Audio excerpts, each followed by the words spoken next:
Hello dear students, आज बेटे हम Newton third law of motion के बारे में पढ़ेंगे, जिसका नाम है बेटा एक्शन रिएक्शन लॉ। आप लोगों ने 9th क्लास में पढ़ाई हुआ है बच्चों। आज इसी को हम आगे प्रोसीड करेंगे। तो सब बच्चे अपने कॉपी पेन निकाल लो और लिखना स्टार्ट करो बेटा। लिखें Newton third law, Newton third law of motion. Newton third law of motion क्या कहता है बच्चों?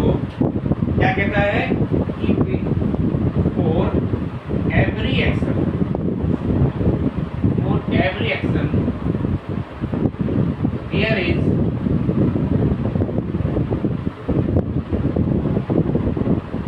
Action there is equal and opposite reaction. ठीक है बच्चों, ये आपने पढ़ा हुआ है। For every action there is equal and opposite reaction. तो ये आपने पढ़ा हुआ है, लेकिन इस एक्शन रिएक्शन पेयर को लगाने के लिए बेटा आपको कुछ चीजें, इंपॉर्टेंट चीजें आपको याद होनी चाहिए। क्या क्या? देखो, एक्शन और रिएक्शन कभी भी बेटा सेम बॉडी पर नहीं लगेगी। पहली चीज, एक्शन और रिएक्शन हमेशा डिफरेंट बॉडीज पर लगेगी। समझ में आया ना बेटा? मतलब ऐसा नहीं है कि मैंने किसी को थप्पड़ मारा, ठीक है, तो उसने भी मुझे थप्पड़ मार दिया। तो this is not the action reaction pair. वो एक्शन रिएक्शन पेयर हमेशा किसमें होते हैं? डिफरेंट बॉडीज पर। ठीक है, फॉर एग्जांपल पहले मैं लिख देता हूँ क्या क्या इसकी करेक्टरिस्टिक्स। एक्शन रिएक्शन पेयर जो होते हैं, action reaction pairs, action reaction pairs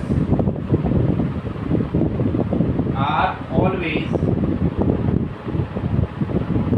of same nature. क्या लिखा मैंने? Action reaction pairs are always of same nature.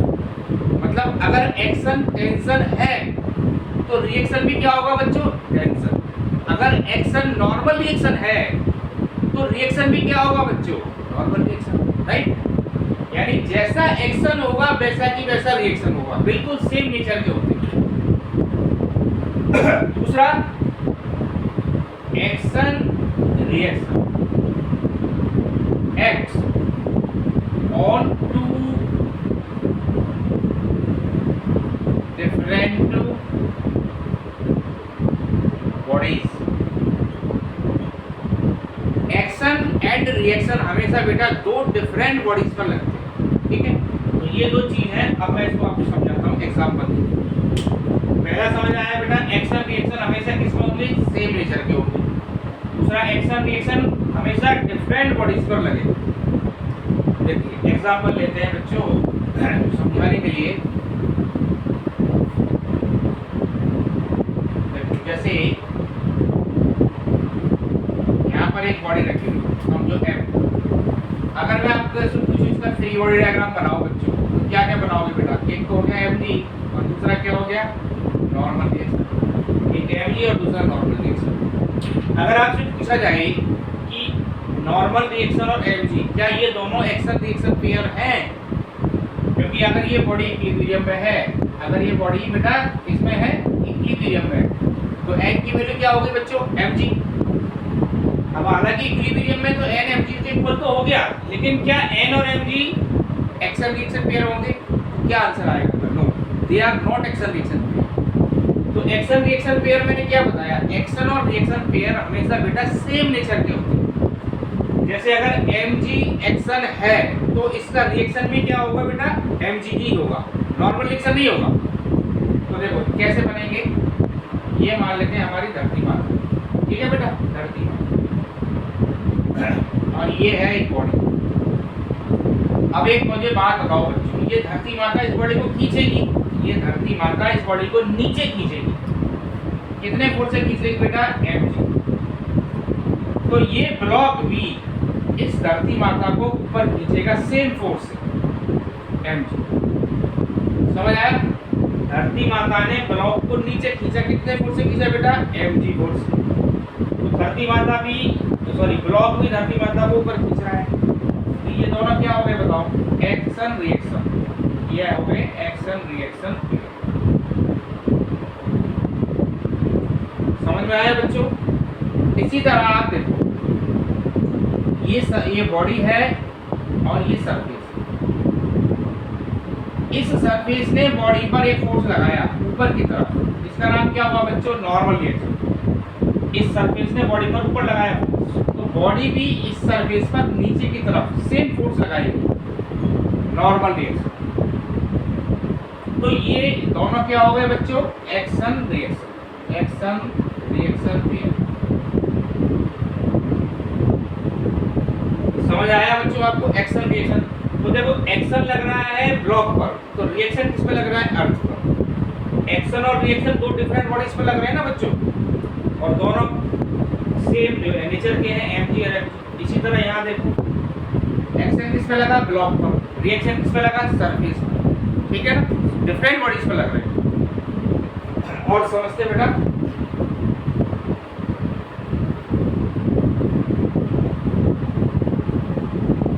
देखो जैसे ये हमारी एक पुली ले लेते हैं,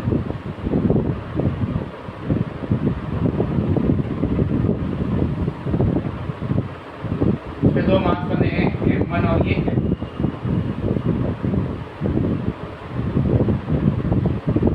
अब अगर हमें पूछे कि भाई बताओ इसका एक्शन रिएक्शन पेयर बनाओ, क्या आएगा? ठीक है, तो देखो बेटा M1G जो फोर्स लगा, ये किसने लगाया? अर्थ ने। अर्थ ने इसको खींचा नीचे, तो इसका रिएक्शन किस पर आएगा बेटा? अर्थ पर। तो ये हो गया एक्शन रिएक्शन M1G। समझ गए ना बच्चों? अब ये पुली इस ब्लॉक को ऊपर खींच रही है, ये पुली इस ब्लॉक को ऊपर खींच रही है, कितने फोर्स से? T force, tension force. रस्सी में जो फोर्स होता है इसका नाम क्या है बच्चों? टेंशन। टेंशन फोर्स से खींच रही है। तो ब्लॉक भी इस पुली को नीचे खींचेगा, कितने ही फोर्स से? कितने फोर्स से? Tension force, T। ब्लॉक ने पुली को खींचा ऊपर, तो पुली ने ब्लॉक को खींचा नीचे। ठीक है, तो ये T लगा ब्लॉक पर और ये T लगा पुली पर। दोनों का नेचर सेम है, T और T, लेकिन दोनों अलग अलग बॉडी पर लग रहे हैं। ये वाला T लग रहा है ब्लॉक पर, ये T वाला लग रहा है पुली पर। तो ये दोनों क्या हो गए बच्चों? Action reaction pair. सेम कहानी यहाँ पर, इस पुली ने ब्लॉक को ऊपर खींचा, तो इस ब्लॉक ने पुली को नीचे खींचा। ये क्या हो गया आपके? Action reaction pair. यहाँ पर भी कोई कहानी होगी, एक क्लैंप ने पुली को ऊपर खींचा, समझो T डैश फोर्स। क्लैंप ने पुली को खींचा, पुली क्लैंप को नीचे खींचेगी, T डैश। तो ये एक्शन रिएक्शन, ये एक्शन रिएक्शन, ये एक्शन रिएक्शन, ये एक्शन रिएक्शन। और M2G का जो फोर्स होगा, ये M2G है, इसका रिएक्शन कहाँ लगेगा बेटा? अर्थ। देखो ये अर्थ ने बॉडी को खींचा M2G, तो ब्लॉक ने अर्थ को खींचा M2G से। क्लियर हो गया एक्शन रिएक्शन पेयर बेटा? चलो आगे चलते हैं बेटा।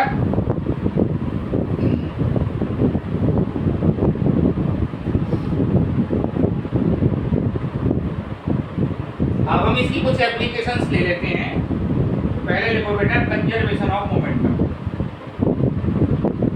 Conservation of momentum.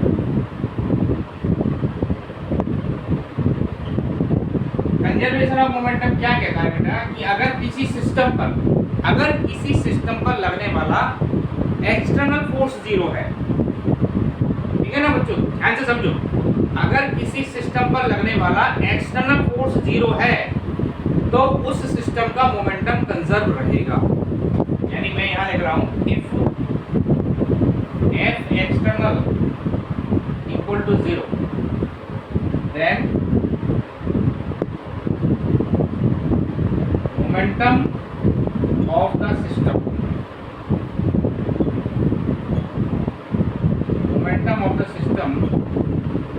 remains conserved।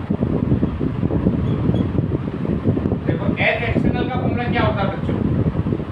dp/dt, ये आपने पढ़ाई हुआ है। अगर ये 0 है बच्चों, तो dp कितना आ गया? 0 है ना। dp 0 मतलब चेंज इन मोमेंटम 0। इसका मतलब मोमेंटम क्या हो गया बच्चों? कांस्टेंट। यानी किसी सिस्टम पर लगने वाला एक्सटर्नल फोर्स अगर 0 है, तो उस सिस्टम का मोमेंटम क्या मानेंगे बेटा हम? कांस्टेंट। ठीक है, अब इसकी एप्लीकेशन हम करते हैं। देखो बेटा इसकी एप्लीकेशन कर लेते हैं। पहला लिखो बेटा, इसकी एप्लीकेशन लिखो गन बुलेट प्रॉब्लम।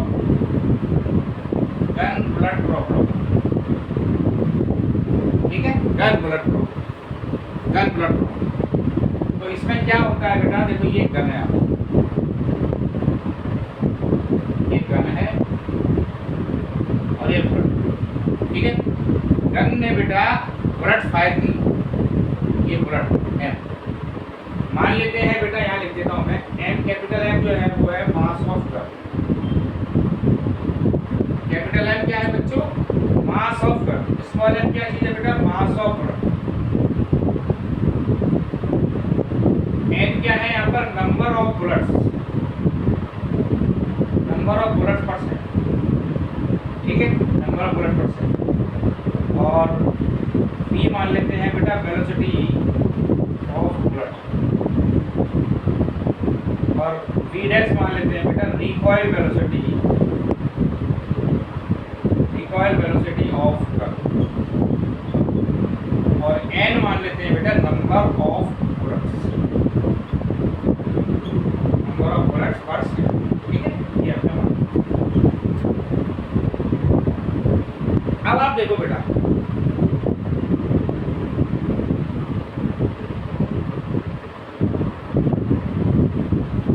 पहले ये पूरा सिस्टम गन और बुलेट, यहाँ पर सिस्टम क्या ले रहे हैं हम लोग,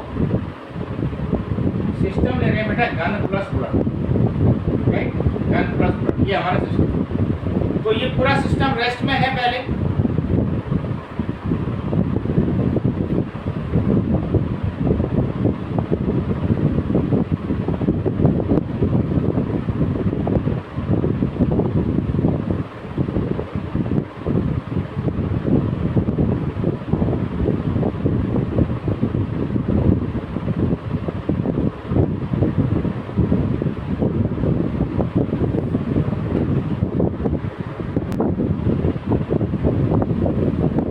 नंबर ऑफ बुलेट्स पर सेकंड, ठीक है बेटा। तो अब आप देखो यहाँ पर कि ये जो गन और बुलेट है ये हमारा सिस्टम है, सिस्टम पहले रेस्ट में है, तो इसका इनिशियल मोमेंटम कितना है बेटा, 0, ठीक है, दोनों रेस्ट में। अब गन ने बुलेट को फायर किया, जैसे ही बुलेट आगे जाएगी तो गन जो है बुलेट पर पीछे की तरफ इधर फोर्स लगाएगी, गन ने बुलेट पर इधर फोर्स लगाया, ठीक है बेटा, गन ने बुलेट पर राइट में फोर्स लगाया है, तो ये जो बुलेट होगी गन पर किधर फोर्स लगाएगी, लेफ्ट साइड। जितना फोर्स गन बुलेट पर राइट साइड में लगाएगी, बुलेट भी उतना ही फोर्स गन पर लेफ्ट साइड में लगाएगी। तो अगर आप देखा जाए कि नेट फोर्स इस सिस्टम पर, गन और बुलेट सिस्टम पर नेट फोर्स अभी भी कितना है बच्चों, 0, दोनों ने इक्वल एंड अपोजिट फोर्स लगा दिया है ना। तो इसका मतलब क्या हुआ बच्चों, जितना मोमेंटम इनिशियल है उतना ही फाइनल होगा, पी फाइनल भी 0 होगा, ठीक है। तो अब आप देखो P initial equal to P final, इस पूरे सिस्टम पर लगने वाला नेट फोर्स 0 है। तो मैं कह सकता हूँ बेटा कि ये सिस्टम का initial and final momentum conserve है, राइट बेटा। तो पहले बताओ इनिशियल मोमेंटम कितना है बच्चों सिस्टम का, 0, फाइनल मोमेंटम में क्या लिखेंगे, momentum of gun plus momentum of bullet. Momentum of gun कितना आएगा बेटा, बुलेट का लिख लेते हैं पहले, जैसे गन ने बुलेट फायर कर दी, एक बुलेट का मास m है और उसकी एक बुलेट की वेलोसिटी v है, और उसने 1 सेकंड में n बुलेट फायर कर दी, तो बेटा एक बुलेट का मोमेंटम कितना आया, mv, है ना। तो n का कितना आया बेटा, nmv, भाई एक बुलेट का mv हुआ तो n का कितना आ गया, nmv। अब चूंकि गन ने बुलेट को फायर किया तो बुलेट आगे गई, तो गन किधर जाएगी, गन पीछे जाएगी, गन का मोमेंटम हो गया v डैश, m मास हो गया, v डैश इसकी वेलोसिटी, ठीक है बेटा। तो ये आ गया v dash equal to minus nmv by capital, ये v डैश आया गन की वेलोसिटी। अब ये माइनस क्या शो कर रहा है इसमें कि इसकी जो वेलोसिटी होगी गन की, ये पीछे की तरफ होगी, यानी बुलेट आगे जाएगी और गन किधर जाएगी, पीछे, इसलिए इसका नाम क्या बोलते हैं, इसको हम लोग recoil velocity of gun. Clear है बच्चों, यहाँ तक समझ आ गया। अच्छा, अब हम देखते हैं कि फोर्स कितना लगा। अगर मैं आपसे पूछूं कि भाई force exerted by gun on, exerted by gun on bullet, gun ने बुलेट पर कितना फोर्स लगाया। देखो एक बात सुनो यार, इंडिविजुअल बॉडी का मोमेंटम चेंज हो रहा है बच्चों। मैंने बोला था कि अगर सिस्टम पर लगने वाला नेट फोर्स 0 है तो सिस्टम का मोमेंटम कांस्टेंट रहेगा। यहाँ पर बुलेट इनिशियली रेस्ट में थी, बाद में इसका मोमेंटम हो गया mv, यानी बुलेट का मोमेंटम चेंज हो रहा है। सेम कहानी गन का भी चेंज हो रहा है। क्यों चेंज हो रहा है? क्योंकि दोनों पर फोर्स लग रहे हैं। Getting my point? यानी इंडिविजुअल बॉडी का मोमेंटम चेंज हो रहा है बच्चों, लेकिन पूरे सिस्टम का मोमेंटम चेंज नहीं हो रहा है। तो force exerted by gun on bullet, gun ने बुलेट पर कितना फोर्स लगाया, फोर्स का फॉर्मूला क्या लिखेंगे बेटा, dp बाय dt। dp का मतलब क्या लिखेंगे, momentum of force exerted by gun on bullet और बुलेट ऑन गन। एक ही बात है, दोनों इक्विवेलेंट अपोजिट लगा। तो आपने अभी फॉर्मूला लिखा बेटा mv dash plus nmv equal to 0, यानी mv डैश का मैग्नीट्यूड इक्वल टू nmv। ये क्या चीज है बेटा, ये गन का मोमेंटम है। ये किसका मोमेंटम है बेटा, ये बुलेट का मोमेंटम। तो यहाँ पर दोनों का इनिशियल मोमेंटम तो 0 ही है, यानी फाइनली लिखेंगे फाइनल माइनस इनिशियल, ठीक है, अपॉन dt। तो इनिशियल तो 0 है, जैसे मैं इसमें बुलेट का मोमेंटम लिखता हूँ बच्चों, तो बुलेट का फाइनल मोमेंटम कितना आ गया, nmv, इनिशियल कितना है 0 अपॉन। तो ये फोर्स आ गया। इतना फोर्स गन किस पर लगाएगी बच्चों, बुलेट्स पर लगाएगी, और same force same force bullet gun पर लगाएगी। क्लियर है बच्चों? अब एक एग्जांपल लेके इसको समझते हैं। देखो इसको बना रहने दो, ठीक है। मान लेते हैं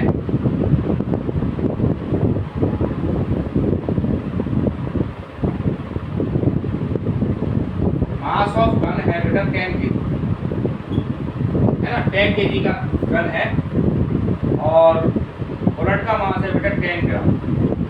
बुलेट की वेलोसिटी है 10 मीटर पर सेकंड, ये बुलेट की वेलोसिटी ऑफ बुलेट। और नंबर ऑफ बुलेट्स है बेटा इसमें 120 बुलेट्स पर मिनट, 120 बुलेट्स पर मिनट इसने फायर किए गन। तो आपको क्या फाइंड करना है, फाइंड करना है बेटा, find the recoil velocity,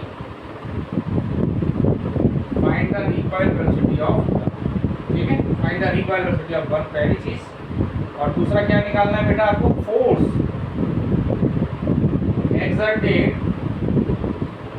bye gun on, ठीक है, गन ने बुलेट पर कितना फोर्स लगाया या बुलेट ने गन पर कितना लगाया, ये दो चीज हमें निकाल।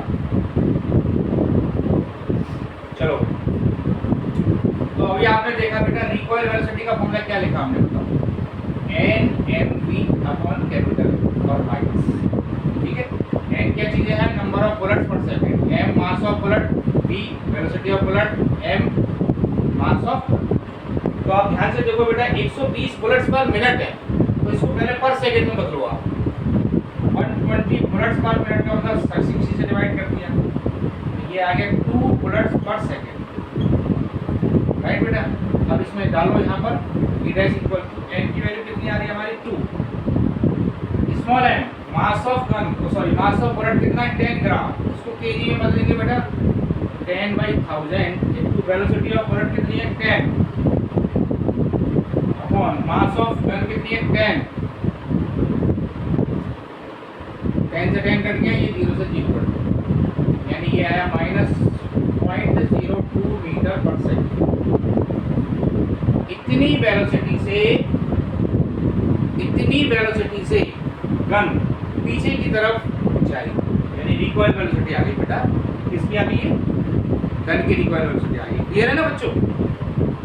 अब हम निकालना चाहते हैं दूसरा पार्ट क्या है इसका, force exerted by gun on bullet. Force exerted कितना है,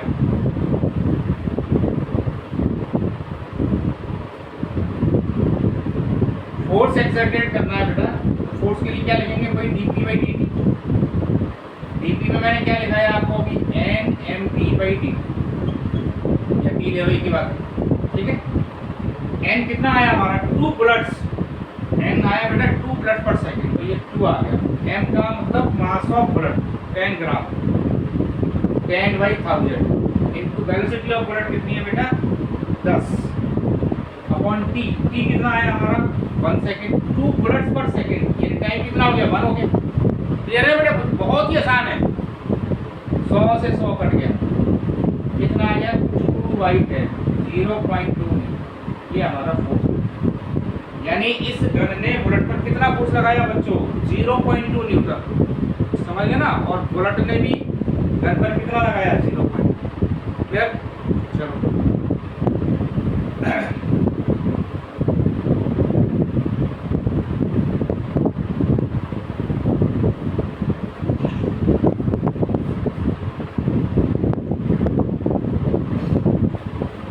अब आप देखो बेटा नेक्स्ट टाइप प्रॉब्लम देखेंगे हम लोग एक्सप्लोजन ऑफ बॉम्ब्स ये भी कंजर्वेशन ऑफ मोमेंटम का ही पार्ट है इसमें आपको कैसे मिलेगा बच्चों क्वेश्चन कि एक शेल होगा एक गोला होगा है ना बारूद का गोला मान लो वो रखा हुआ है और उसमें अपने आप ही केमिकल रिएक्शंस हुई और वो फट गया उसके कई सारे टुकड़े हो गए ठीक है ना तो तुमसे क्या पूछेगा कई सारे टुकड़ों की देगा उसमें कुछ पार्ट की वेलोसिटी दे रखी होगी और कुछ की पूछेगा आपसे ठीक है बोले फॉर एग्जांपल देखो ये हमारा बेटा एक शेल है ठीक है ये रेस्ट में रखा हुआ और ये इसके 3 पार्ट हो गए 3 टुकड़ों में बट गया है ना क्या लिखता हूँ बेटा ये शेल ऑफ मास है एक्सप्लोड्स इनटू 3 पार्ट्स ये 3 भागों में फट गया ये जो शेल रखा था ना ये फट गया 3 भागों में shell of mass explodes into 3 parts आगे क्या कहता है ये कि जो फर्स्ट 2 पार्ट्स है first 2 parts goes perpendicular to each other पहले 2 पार्ट परपेंडिकुलर जाते हैं एक दूसरे ठीक है हमें क्या निकालना है find the velocity of third part तीसरे पार्ट की वेलोसिटी क्या होगी ये हमें बताना पहली चीज और दूसरा एनर्जी रिलीज इस पूरी प्रोसेस में कितनी एनर्जी रिलीज होगी ठीक है energy release in this process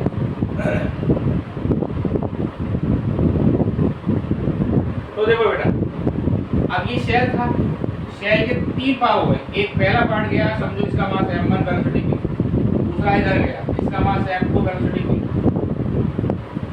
ठीक है तो अब आप मुझे बताओ शेल पर कोई एक्सटर्नल फोर्स तो आया नहीं देखो शेल अपने आप ही फट गया कोई एक्सटर्नल फोर्स नहीं आया इसका मतलब हम क्या बोलेंगे बेटा कि इस सिस्टम का सिस्टम क्या है यहाँ पर शेल है और उसके टुकड़े वाले पार्ट इसको सिस्टम मानो तो हम क्या बोलेंगे कि इस सिस्टम पर लगने वाला एक्सटर्नल फोर्स 0 है तो इसका मोमेंटम क्या रहेगा बच्चों कांस्टेंट का मतलब एक्सप्लोजन से पहले जितना मोमेंटम था एक्सप्लोजन के बाद में भी उतना ही मोमेंटम रहेगा तो अब आपको मैं यहाँ लिखता हूँ बेटा P initial equal to P final P initial कितना है बच्चों 0 क्योंकि ये तो सेल रेस्ट में है P फाइनल कितना आएगा P1 plus P2 plus P3 का वेक्टर सम ठीक है ना बच्चों ये P1 आ गया आपका ये P2 आ गया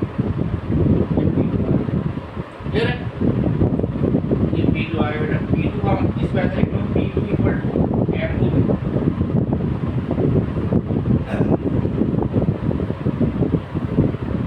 चलो बच्चों अब एक बात मुझे बताओ कि पहला पार्ट इधर गया दूसरा वाला पार्ट इधर गया इनिशियली मोमेंटम 0 है तो अब आप मुझे बताओ P1 और P2 का रिजल्टेंट तो इधर आया बेटा भाई एक वेक्टर इधर है एक वेक्टर इधर है बच्चों तो रिजल्टेंट ये आया ये रिजल्टेंट आया तो अब तीसरे वाले पार्ट को किधर जाना पड़ेगा बताओ तीसरा वाला पार्ट किधर जाएगा ताकि नेट मोमेंटम इनिशियल के बराबर हो जाए ना इनिशियल 0 है तो फाइनल को भी तो 0 रखना है ना बेटा तो अगर इन दोनों का रिजल्टेंट अगर इस तरफ है तो तीसरे वाले पार्ट को इस तरफ जाना पड़ेगा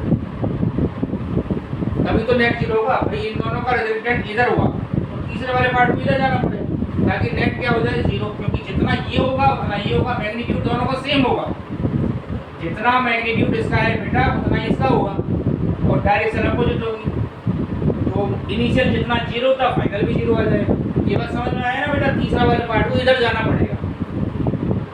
ठीक है, तीसरे वाले पार्ट का मास ले लिया बेटा m3, वेलोसिटी ले ली v3। क्लियर?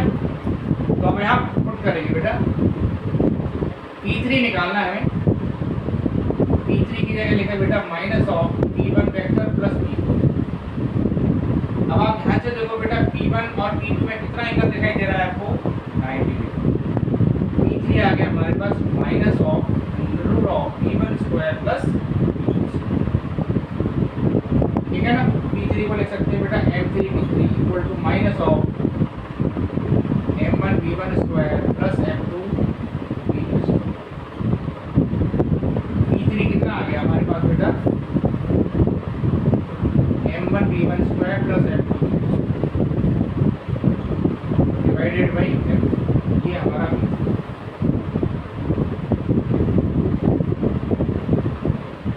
ये क्या आ गया बेटा? Velocity of third part. तो देखो ज़्यादातर क्वेश्चंस में क्या होगा बेटा, आपको ये P1 और P2 इक्वल दे रखे होंगे। 99% केसेस में जब आप नीट के क्वेश्चंस करोगे तो ये दोनों आपको इक्वल मिलेंगे। तो देखो मैं अगर यहाँ पर लिखता हूँ केस नंबर 1, अगर बेटा P1 और P2 दोनों इक्वल हो जाए, जितना ये है उतना ये है, तो आप मुझे बताओ P3 कितना आ जाएगा?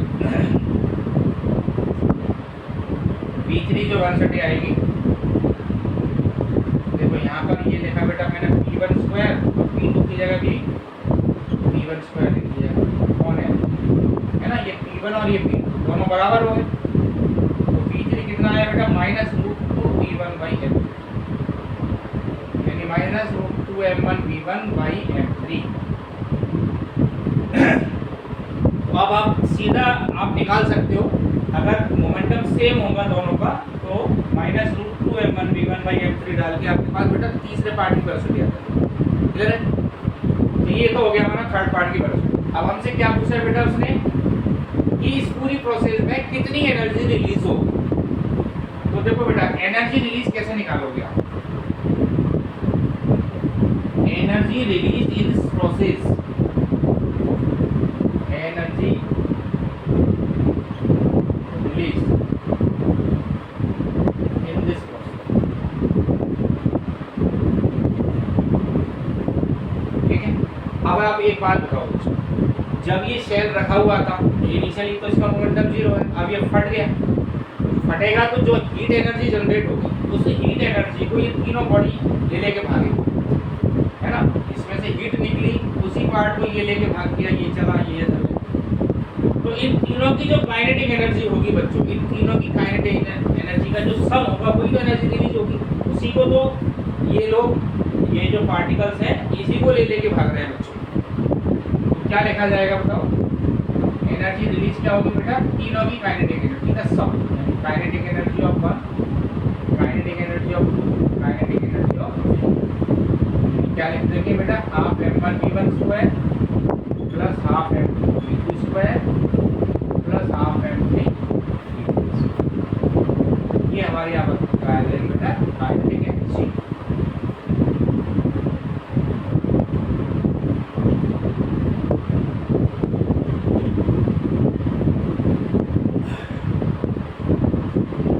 ये बच्चों बहुत ही आसान है, समझ में आ गया होगा आपको। फिजिक्स इज ए वेरी आसान सब्जेक्ट। चलो अब हम इसका एक बेटा क्वेश्चन कर लेते हैं।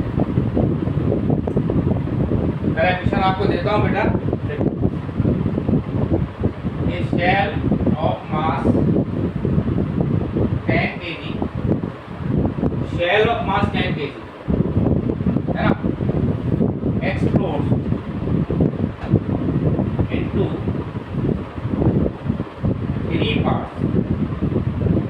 Shell of mass 10 kg explodes into 3 parts in the ratio of 1:1:3. ठीक है? If two lighter parts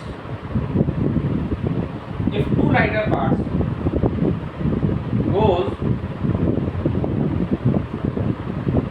perpendicular to each other,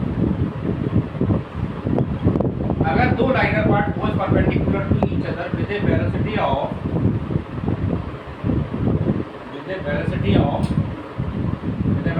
10 metre per second, ठीक है बेटा, with a velocity of 10 metre per second. तो हमें से क्या पूछा बेटा, find the velocity of third part की वेलोसिटी बतानी है ना, and energy release in this process. ये हमारा क्वेश्चन। एक सेल है जिसका मास कितना है बेटा 10 kg, उसको हम लोग 3 भागों में तोड़ दिया 1:1:3, ठीक है। दो पार्ट परपेंडिकुलर गए हैं एक दूसरे के, कितनी वेलोसिटी से 10 मीटर पर सेकंड से।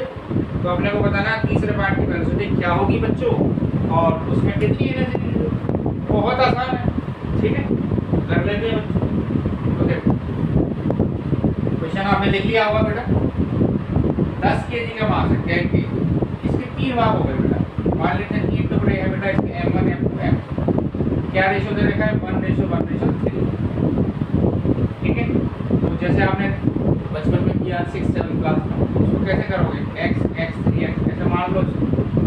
टोटल सम कितना आ गया बेटा 5x = 10 हो गया, तो x कितना आ गया 10/5 यानी 2, है ना, यानी ये 2 और ये 6, यानी पहले वाले पार्ट का मास कितना आया बेटा 2 kg, दूसरे का कितना आया 2 kg, तीसरे का कितना आया बेटा 6 kg। ये हमारे तीनों वाले पार्ट के मास आ गए, 2 और 2 4 और 6 10 हो गए ना टोटल। अच्छा अब हम क्या करेंगे, एक रफ डायग्राम बना लेते हैं बच्चों। ये रफ डायग्राम हमने बनाया, इसका मास कितना है बेटा 10 kg। पहला वाला पार्ट गया इधर, ये समझो पहला है, इसका मोमेंटम कितना आएगा बेटा m1 की, इसका मास कितना दिया हमने 2। पहले दो पार्ट, दो लाइटर, इनिशियली दो जो लाइटर पार्ट हैं यानी दो वाले, ये एक दूसरे का परपेंडिकुलर रहेंगे। यानी अगर एक x के अलोंग गया बच्चों, तो दूसरा किधर जाएगा y के अलोंग जाएगा। ये x हो गया बेटा, ये वाला समझ आ रहा है ना बच्चों। ये आ गया m1 भी, m1 आया बेटा 2 इंटू वेलोसिटी कितनी आ गई हमारी 10 तरह की वेलोसिटी, ये ऐड। इसी तरह दूसरे वाले को m2 कितना है बेटा 2 इंटू 10। अभी आपको मैंने बताया अगर ये पहला इधर गया दूसरा इधर गया, तो इन दोनों का रिजल्टेंट इधर आएगा, ठीक है ना, दोनों का रिजल्टेंट इधर आएगा, तीसरे को इसके अपोजिट जाना पड़ेगा, ठीक है। तो अभी आपको मैंने बताया था बेटा अगर दोनों का मास, दोनों मोमेंटम अगर इक्वल हो जाते हैं तो v3 क्या लिखा हमने बताओ, अभी लिखा ना बेटा -√2 m1v1/m, ठीक है। इससे वेलोसिटी आ जाएगी अपने थर्ड पार्ट, -√2 m1 कितना है बेटा 2 इंटू 10 और m2 ये हमारा 6, ये आ गया बेटा -10/2, ये हमारी वेलोसिटी आ गई थर्ड पार्ट। क्लियर है, थर्ड पार्ट की वेलोसिटी आ रही है नेगेटिव का मतलब ये इन दोनों रिजल्टेंट के अपोजिट्स है। यहाँ से ये हमें समझ आ रहा है नेगेटिव क्या शो कर रहा है बच्चों, कि जो P1 P2 का रिजल्टेंट आएगा PR, है ना, उसके अपोजिट जाएगा तीसरा वाला, इसलिए नेगेटिव आ रहा है। अब हमें क्या निकालना है बेटा एनर्जी रिलीज। एनर्जी रिलीज कैसे निकालोगे, एनर्जी रिलीज कैसे निकालोगे, एनर्जी रिलीज का मतलब क्या लिखा बेटा आपने, half m1v1² plus half m2v2² plus half m3, ठीक है। तो देखो हाफ m1 कितना है बेटा 2, v1 कितना है 10 का स्क्वायर प्लस हाफ 2 इंटू 10 का स्क्वायर प्लस हाफ m3 कितना आया हमारा 6 और उसकी वेलोसिटी आई 10√2/3 का स्क्वायर, ठीक है। ये कितना आ गया बेटा 100 प्लस 100, सही चल रहा है कैलकुलेशन 2 to the 6। देखो यहाँ कितना आया बेटा 10√2 का स्क्वायर कितना आ गया 100 और 2 का स्क्वायर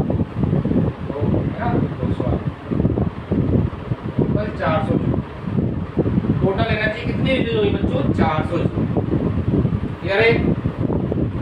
तो ये हमने कंजर्वेशन ऑफ मोमेंटम पे बेस्ड क्वेश्चंस किए, ठीक है। अब हम नेक्स्ट टॉपिक लेते हैं, इसका नाम है इम्पल्स।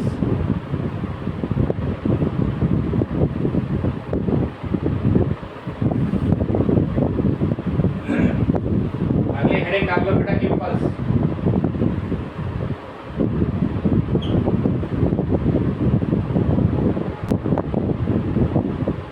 तो बेटा अब हम बात करेंगे इम्पल्स।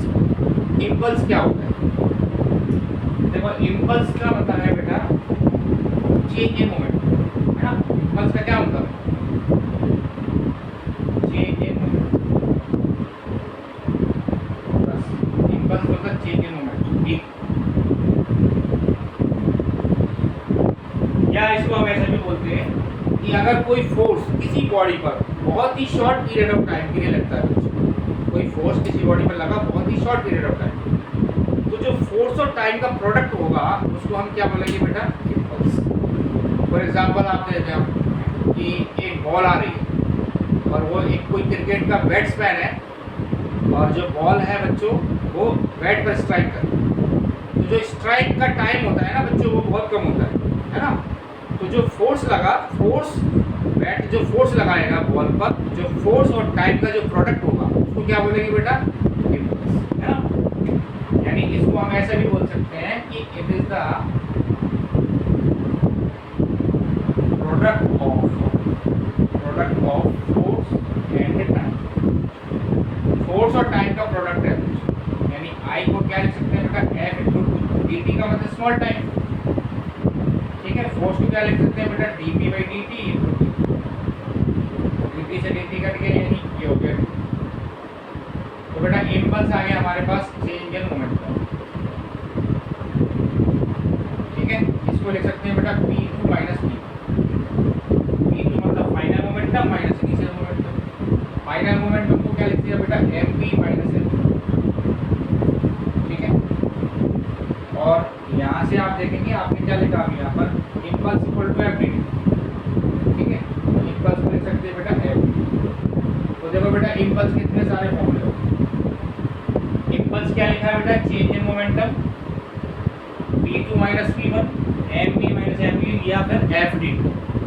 इम्पल्स का ये जो फॉर्मूला है बेटा FDT, ये इसके अंदर हमने क्या माना? फोर्स को माना है बेटा कांस्टेंट, फोर्स इज कांस्टेंट, ठीक है। वेरिएबल फोर्स होगा फिर हम कैसे सॉल्व करेंगे उसको हम आगे वाली चीज में करेंगे। तो dp P2 minus P1 MP minus U FDT, force is constant, ठीक है। सिंपली इतना सा फॉर्मूला है। अब हम इसको बेस क्वेश्चन करते हैं, ठीक है।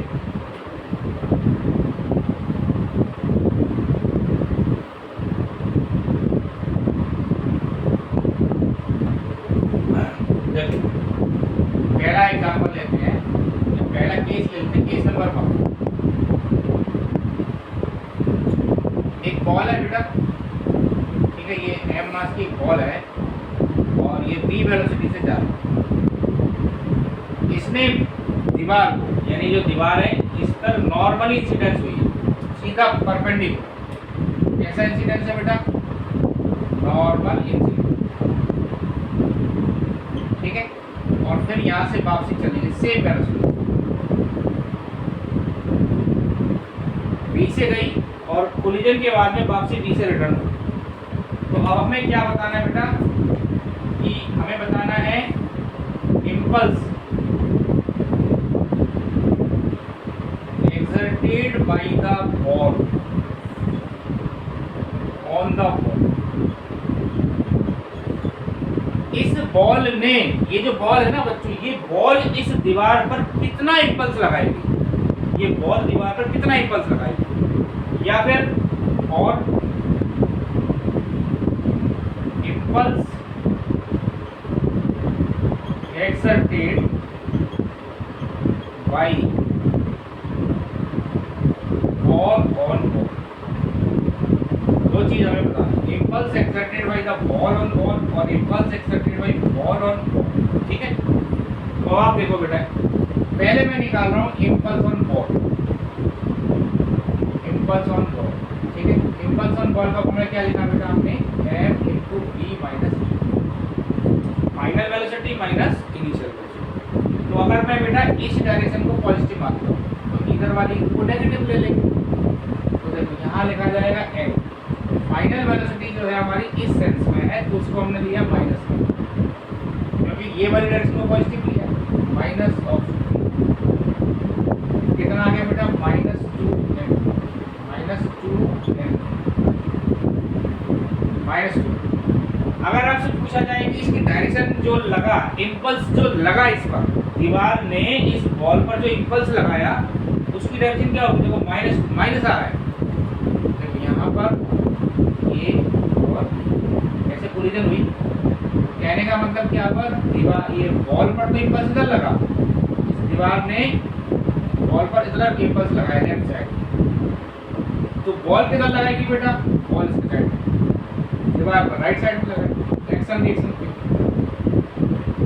ठीक है ना। माइनस शो कर रहा है। अगर आपसे पूछे बॉल पर इम्पल्स की डायरेक्शन क्या होगी तो आपका आंसर क्या आएगा? Left side.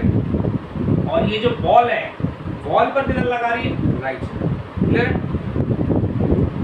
अच्छा, अब अगर आपसे पूछा जाए कि क्या पूछा बेटा कि force exerted by the ball on court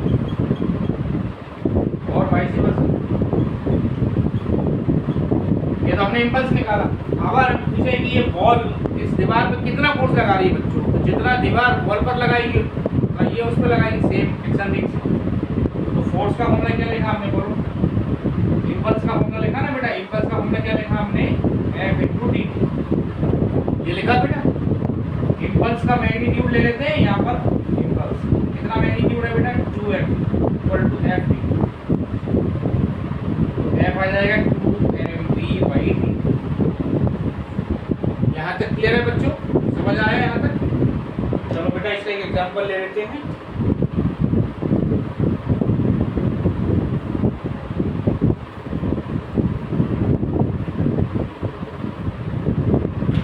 case number example लेते हैं बेटा। देखो यहाँ पर एक 10 ग्राम की बॉल है बेटा, 10 ग्राम की बॉल है बेटा, ये हमारे 10 मीटर/सेकंड से जाती है, ठीक है, और वापसी ये वापसी 10 मीटर/सेकंड से आती है। और हमें दिया रखा है कॉन्टैक्ट टाइम जो है, contact time of ball with ball is 0.2 second. इस बॉल का दीवार के साथ बेटा जो कॉन्टैक्ट टाइम है वो है 0.2 सेकंड, राइट।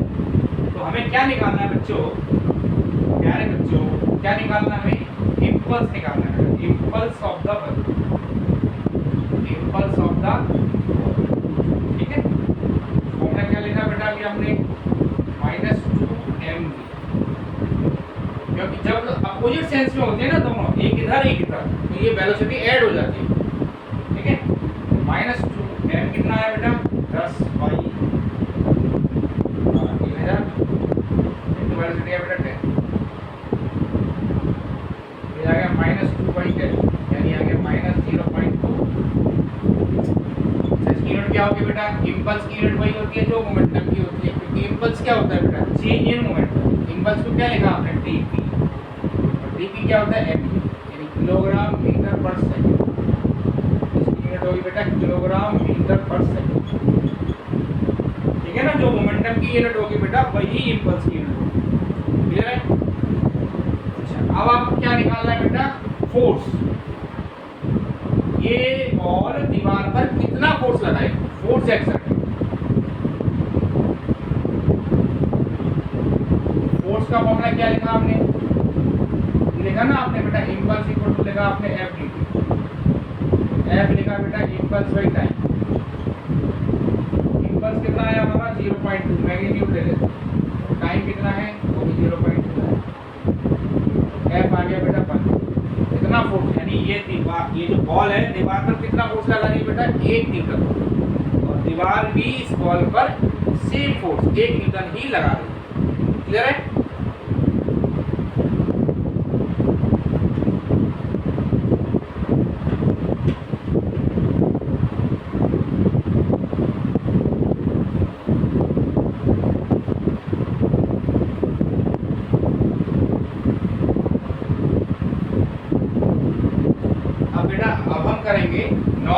की जगह इंक्लाइंड इंटेंसिटी, है ना, इंक्लाइंड।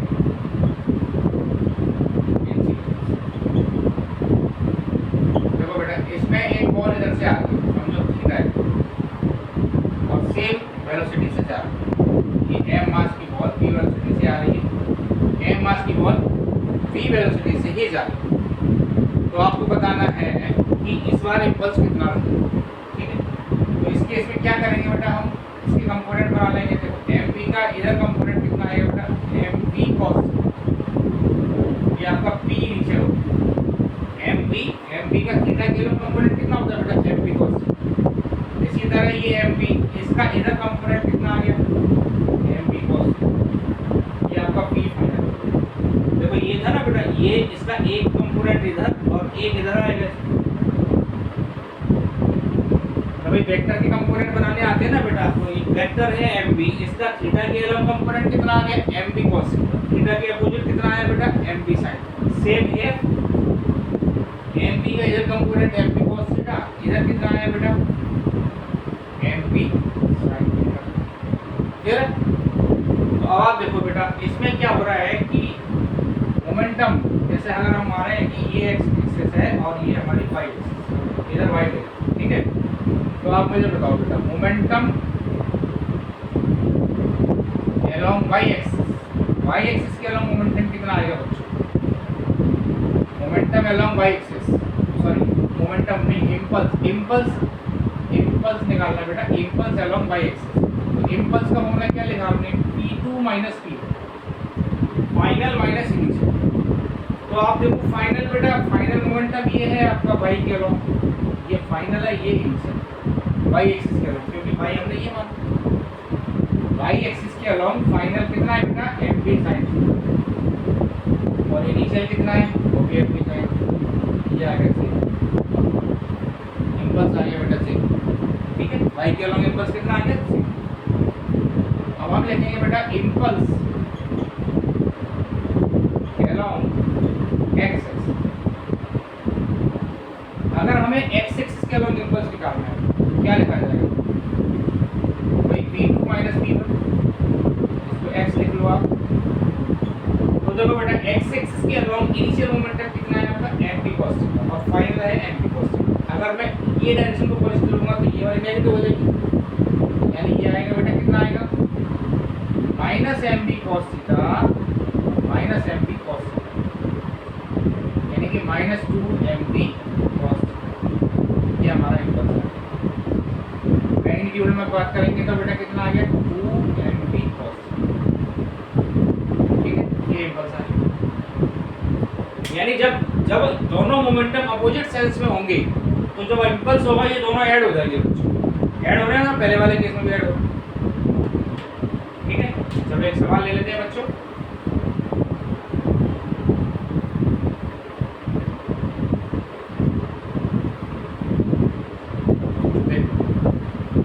ले लेते हैं बच्चों, मान लेते हैं यहाँ 60 डिग्री पर एक बॉल आ रही है ना, 10 मीटर पर सेकंड, और इसका मास है 20 ग्राम, ठीक है बेटा। 60 से ही वापस चलेगी 10 मीटर पर सेकंड। तो आपको क्या बताना है बेटा, इम्पल्स कितना लगेगा। कॉन्टैक्ट टाइम मान लेते हैं हम लोग यहाँ पर, कॉन्टैक्ट टाइम समझो, कॉन्टैक्ट टाइम है बेटा 0.1 सेकंड, है ना, 0.1। तो हमें क्या बताना है बेटा, कितना इम्पल्स रहेगा। तो देखो इम्पल्स का फॉर्मूला क्या लिखा जाएगा बेटा, p2 माइनस p। अभी आपने देखा कि जो y के अलग वो इम्पल्स है वो निकाल, y के अलग जो कंपोनेंट्स है वो कैंसिल हो जाएंगे बच्चों, अभी देखा। तो y के अलग इम्पल्स निकालने की जरूरत ही नहीं है, आप केवल x के अलग निकालो। तो उसका फॉर्मूला क्या लिखा अभी हमने, बताओ, 2mu cos थीटा, है ना, 2mu cos थीटा। ध्यान रखना थीटा जो एंगल है बेटा ये हॉरिजॉन्टल से है, कई बार वो एंगल वर्टिकल से दे देगा, कंफ्यूज मत होना। थीटा जो एंगल हमने किससे लिया है, हॉरिजॉन्टल से, दोनों साइड, इधर भी हॉरिजॉन्टल और इधर भी। तो अब इसमें डालो बेटा, मैग्नीट्यूड के बारे में बात कर रहा हूँ, 2m, m कितना है हमारे पास 20/1000, इंटू u कितना है बेटा 10 इंटू cos 60, कट गए 2 इंटू 20/1000 इंटू 10 इंटू 1/2 1 2 1 दो से दो कटे 2/10 यानी 0.2 यूनिट क्या लिखेंगे बेटा किलोग्राम मीटर पर सेकंड। ये इम्पल्स है। इम्पल्स इतना आया है इसका मतलब क्या हुआ बेटा, ये जो बॉल आ रही है ना आपके पास, ये जो बॉल आ रही है ये दीवार पर, इस दीवार पर इतना इम्पल्स लगाएगी 0.2 किलोग्राम मीटर पर सेकंड, ठीक है ना। और अभी आपने बताया इसकी डायरेक्शन क्या होगी, अभी आपने देखा कि बाइक के अलग तो कंपोनेंट कैंसिल ही हो रहे हैं, जो इम्पल्स लग रहा है इस बॉल पर वो इस तरफ लग रहा है, इधर बॉल पर, दीवार पे किधर लग रहा है, ये जो वैल्यू आपने निकाली है 2 MV पॉजिटिव है वो इस तरफ आ रही है। क्लियर है बच्चों। अब अगर आपसे पूछा जाए फोर्स, कि भाई बताओ फोर्स कितना आएगा, force on the ball F I impulse का फॉर्मूला लिख लो, इम्पल्स का फॉर्मूला क्या लिखा आपने F dt, F का फॉर्मूला क्या है बेटा इम्पल्स बाई टाइम। इम्पल्स कितना आया अभी अपना कितना निकाला 0.1 और dt भी 0.1, ठीक है, ये 1 न्यूटन, ये फोर्स है, यानी बॉल दीवार पर 1 न्यूटन का फोर्स लगा है।